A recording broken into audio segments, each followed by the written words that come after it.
TV show. Tureka nkwifuriza amahoro y'Imana we dukomeje kubana kuri GN TV show. Tugushimire ko wakoze subscribe cyangwa se ukaba utarayikora ariko ukunda ibiganiro tukugeza.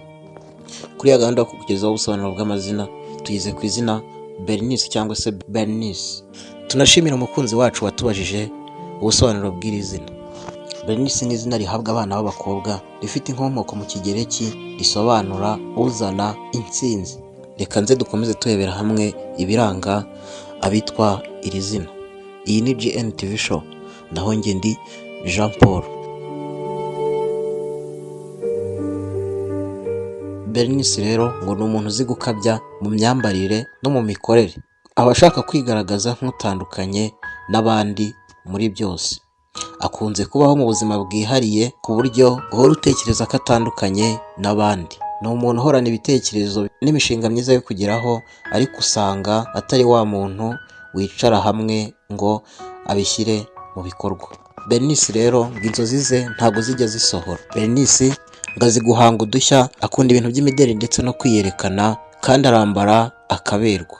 Ni umuntu ugira umutima woroshye kandi ushobora kwisuzugura akumva adafite agaciro. Bernice kandi ngo abazi ibintu byo gushushanya, gusiga amarangi, gukina inkinamico, kudoda, gucuruza n'ibindi bitandukanye. Bernice ngo akunda ibintu bikozwe neza, akunda amahoro ndetse n'ibindi bintu abona ko birimo ubuhanga kandi bitangaje.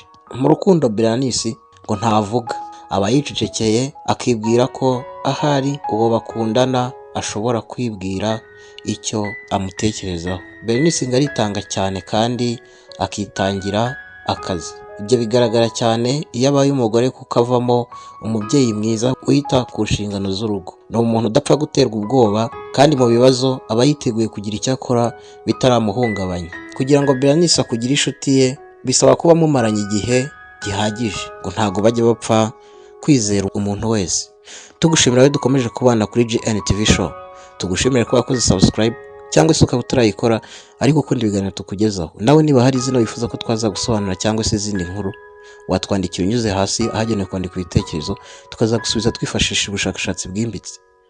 Iyi ni GN TV show, naho njye ndi Jean Paul. Turabashimiye.